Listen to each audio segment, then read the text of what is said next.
የአዳኙ ገጠመኝ። ከረጅም ዓመት በፊት አንድ መልካም አዳኝ ይኖር ነበር። እርሱም በጣም ጥሩ ሰው ነበረ። አንድ ቀን በአንድ መንገድ ላይ እየተጓዘ ያለ አንዲት ሴት አንድ ጥያቄ ጠየቀችው። መልካም ቀን፣ በጣም የተደሰትክ ትመስላለህ። እኔ ግን በጣም ርቦኛል፣ ትንሽ የምበለው ነገር ካለ ስጠኝ ስትለው ለአሮጊቷ ሴትዮ አዝኖላት ምግብ ሰጣት። ሴትዮዋ በጣም ደስተኛ ሆነች። ከዛም ልሂድ ሲል ሴትዮዋ አስቆመችውና አዳምጠኝ አንተ መልካም ወጣት፣ በጣም ደግ ነህ።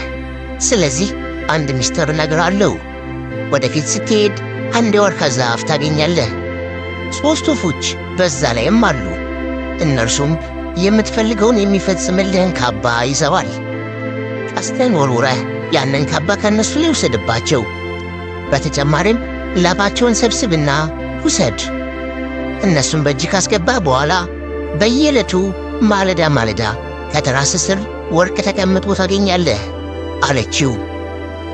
አመሰግናለሁ አንቺ ወይዘሮ፣ ይህ በርግጥ የሚሆን ከሆነ ያለኔ ትልቅ ነገር ስለሆነ ሁልጊዜ አመሰግንሻለሁ ብሏት መንገዱን ቀጠለ። ከዛም የአዳኝ ሰው ሴትየዋ ያለችውን ነገር አግኝቶ ወደ ቤቱ ሄደ።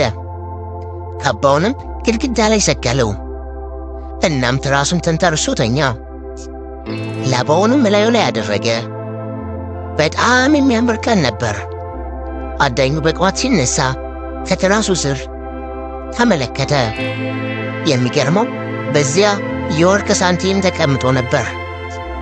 ያ ደስተኛ የሆነ አዳኝ ላባውን ሁልጊዜ ከራሱ ጋር ስላስቀመጠ ከትራሱ ስር ሁልጊዜ በማለዳ ወርቅ ተቀምጦለት ያገኝ ነበር።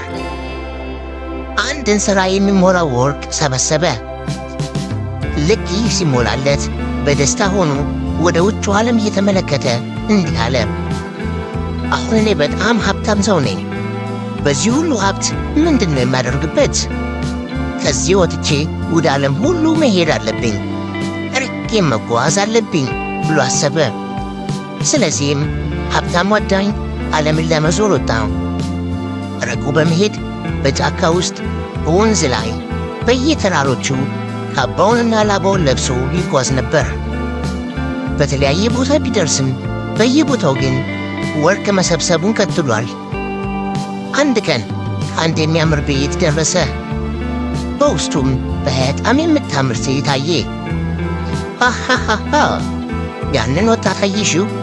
እርሱ ከራሱ ጋር ይዞ የሚዞረው 2 የከበሩ አስማቶች አሉ። እነሱን እንወስድበታለን፣ ወደ ቤት ልጋብዘው አለች አንድ አሮጊት ከወጣት ልጅ ጋር። ወደዚህ ስፍራ ምን አመጣህ ጌታዬ? እኔስ ምን ልረዳ እችላለሁ? አለች አሮጊቷ። ሰላም፣ እኔ እያለፍኩ ያለው ተጓዥ ነኝ። በጣም ስለደከመኝ ለተወሰነ ጊዜ በቤታችሁ ማረፍ እፈልጋለሁ። ግድ የለም፣ ለዚህ የምከፍሉት በቂ ገንዘብ አለኝ አላት። በጣም ጥሩ ና ግባ አለችው። ቀናት እያለፉ ሄዱ። አዳኙ በዚያ ቤት ካገኘት ሴት ጋር ፍቅር ስለያዘው ጊዜውን ሁሉ የሚያጠፋው ከእርሷ ጋር ነው። በተኛበት ጊዜ አሮጊቷ ላባውን ሰርቃበታለች። ነገር ግን ምንም አይናገርም፣ ምክንያቱም ከቆንጆዋ ልጅ ፍቅር ይዞታል። ሀብታም ቢሆንም ከዛ ቤት በቆየ ቁጥር ለኪራይ የሚከፍለው ገንዘብ እያለቀ ነው። ጠንቋይዋ ካባውንም መውሰድ ፈልጋለች። እናም በየዕለቱ ወጣቷን ቤት በቤት ውስጥ ያነጋግሯት ነበር። ያንን ካባ እንደምንም መውሰድ አለብኝ አለች አሮጊቷ።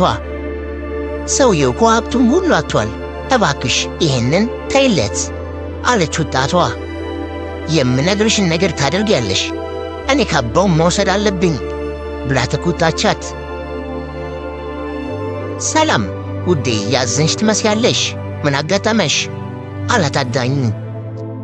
ከአንድ ቦታ መሄድ እፈልጋለሁ፣ ማንም ሰው ሄዶበትም አያውቅ፣ በውስጡ የሚያብለጨልጭ አልማዝ ያለበት፣ እዛ ነበር መሄድ የምፈልገው፣ ባለመሄዴ ደግሞ አዝኛለሁ አለችው ወጣቷ። እርሱ ከሆነ ፍላጎትሽ አሁኑኑ ላቀርብልሽ እችላለሁ ብሎ በጋውን ሸፍኖ ወሰዳት።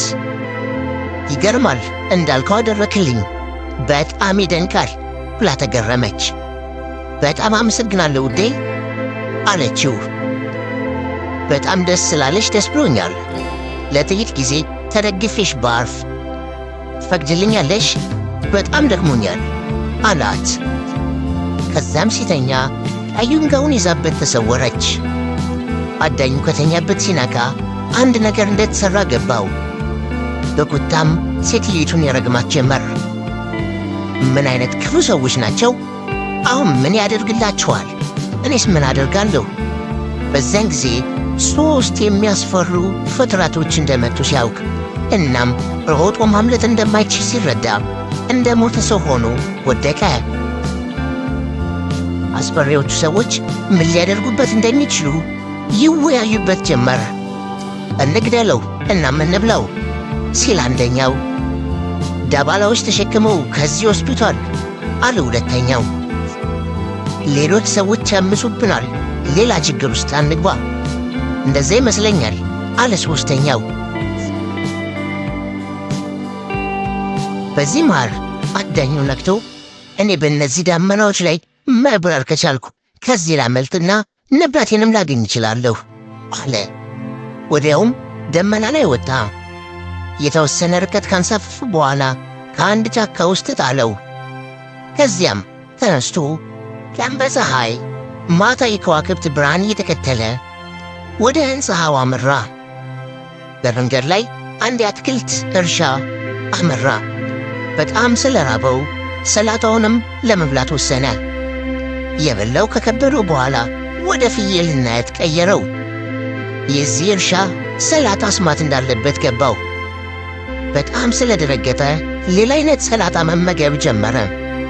ወዲያውም ወደ ሰውነት ተቀየረ። ይህ ሀብቴን እንዳገኝና ለእነዛ አታላዮች ቅጣቴን እንዳዘጋጅላቸው ይረዳኛል ብሎ አሰበ። ከዛም ፊቱን ጭቃ ቀብቶ ማንነቱን ቀይሮ ወደ ቤቱ ሄደ። ከዛም ሲያንኳኳ ማን አንተ ቆሻሻ ነፈልገን የምታው አለችው አሮጊቷ።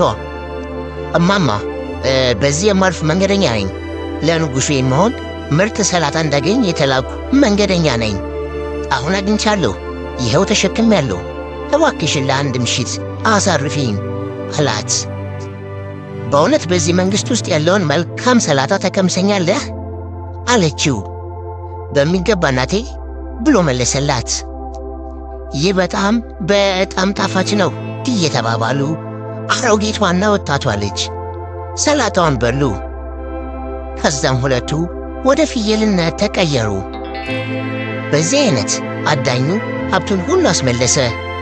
ይሁን እንጂ የፍየል ነገሩን አልጨረሰም። አሮጊቷን ፍየል ለአንድ ዱቄት ፈጭ ሰጥቶ በቀን ውስጥ 3 ፍርፋሪና 1 ድርቆሽ ብቻ እንዲመግባት አዘዘ።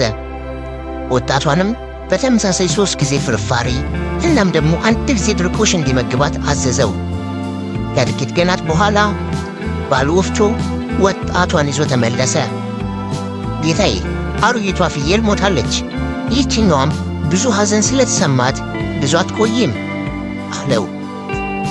ከዛም አዳኙ ከአስማተኛው ሰላጣ ላይ ሲያበላት ወደ ሰውነት ተቀየረች።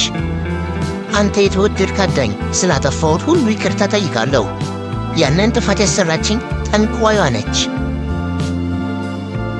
ላስቆማት አልቻልኩም አለችው። ይቅር እልሻለሁ ስለማምንሽና ደግሞም ስለምወድሽ አላት።